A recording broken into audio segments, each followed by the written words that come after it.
लोक लाईफमध्ये खाली पडतात, पण ही तर थेट खिडकीतूनच खाली उतरते. नमस्कार मंडळी, तर तुमच्या माझ्या या मिनी ब्लॉगमध्ये स्वागत आहे. आम्ही निघालो होतो पार्टीला जाण्यासाठी आणि हे बघा कोण लोकेशन सांगायला कॉन्फिडन्स फुल, डायरेक्शन डाऊटफुल होता. पार्टी कुठे आहे माहिती नाही, पण लॉलीपॉप कुठे आहे, चिकन लॉलीपॉप ते आम्हाला पहिले कळतं. हॉटेलमध्ये एंट्री गेल्यानंतर आधी आम्ही ही डिश घेतली.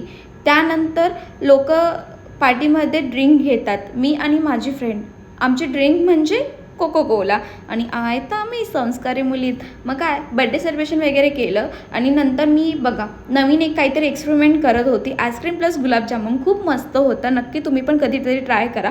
पार्टी संपली आणि आम्ही निघालो घरी जाण्यासाठी. आणि हिने परत डायरेक्शन लोकेशन सगळंच बदलून टाकलं. आणि मग आम्ही घरी पोचल्यानंतर बघितलं तर काय, अरे बापरे, सगळं सामान आमचं इकडचं तिकडे कुठे गेलं. आम्ही तो विचार करत होता. आमचा पीजी खाली करायचं होतं, सो त्यांनी सगळे सामान घेऊन गेलेत. पण आमचं सामान वाचलं, कारण आम्ही लावलं होतं आमच्या रूमला लॉक लावलं होतं, त्यामुळे सामान कुठे गेलं नाही. मग काय लगेच सगळं बॅग पॅक करायला घेतली, कारण आम्हाला त्याच दिवशी रूम खाली करायचा होता. रूम सोडायची तर बिलकुल इच्छा नव्हती, पण काय करणार, सोडावं तर लागेल. आम्ही दुसरा रूम बघितलेला, तो पण छान होता, पण इथे खूप पूर्णपणे आमचं कम्फर्टेबल होतं की आम्ही कम्फर्टेबल राहत होतो. आणि दुसऱ्या रूमचा पण मी व्लॉग लवकरच टाकणार आहे की आमचा नवीन रूम कसा आहे.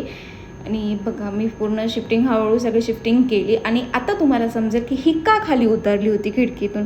तर बघा तिचा टॉप खाली पडला होता, सो त्यामुळे ती खाली उतरून टॉप घेत होती. तर असा होता माझा हा छोटासा मिनी व्लॉग. तुम्हाला कसा वाटला नक्की सांगा. आणि नेक्स्ट व्लॉगसाठी फॉलो करायला विसरू नका. बाय.